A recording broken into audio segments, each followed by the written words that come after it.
बुलढाणा शहरामधील मुख्य रस्त्यांवर ठिकठिकाणी मोकाट जनावरांच्या कळपाचा वावर प्रवाशांना करावा लागतोय। अडचणींचा सामना, मोकाट जनावरांकडे नगर परिषदेचं दुर्लक्ष।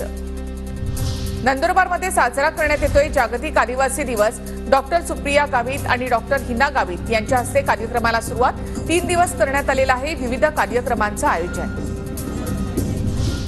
परळीच्या वैद्यनाथ मंदिर परिसरामध्ये हरिहर तीर्थाकडे मंदिर प्रशासनाचं दुर्लक्ष। मंदिरामध्ये भाविकांची मोठी गर्दी। आणि आता तालुक्यांमध्ये काय घडलं ते आपण पाहूया। सिंधुदुर्गमध्ये 4 दिवसांच्या विश्रांतीनंतर आज सकाळपासून पावसाची संततधार।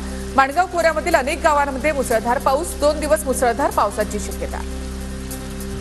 सोसाट्याच्या वाऱ्यामुळे मालवण येथील सरचेकोट समुद्रामध्ये खडकाळ भागामध्ये बोट आदळली। जोरदार धडक बसल्यामुळे बोटीचं नुकसान। सुदैवानं खलाशी बचाव। सोलापूरच्या अक्कलकोट तालुक्यामधील हेळी गावामध्ये बंधारा ओव्हरफ्लो। शेतामध्ये पाणी शिरल्यामुळे पिकांचं नुकसान।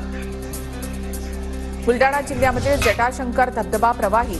धबधबा पाहण्यासाठी पर्यटकांची गर्दी।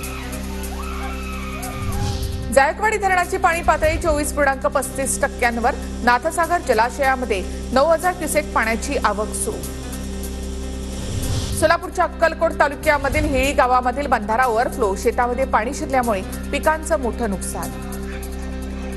नांदेड जिल्ह्यामध्ये सततच्या पावसामुळे पिकांचं नुकसान। मागील 20 दिवसांपासून पावसाची संततधार सुरू असल्यामुळे पिकं पिवळी पडायला सुरुवात झाली आहे। सोलापुरातील दहिगाव उपसा सिंचन योजनेच्या खरीप हंगामाचं आवर्तन सुरू। आमदार संजय शिंदेंच्या प्रयत्नांना यश। मालेगावमधील गिरणा धरणाच्या पाणी पातळीमध्ये 24% वाढ। धरणाचा पाणीसाठा 39.24%वर। पाणी टंचाईनं त्रस्त नागरिकांना दिलासा।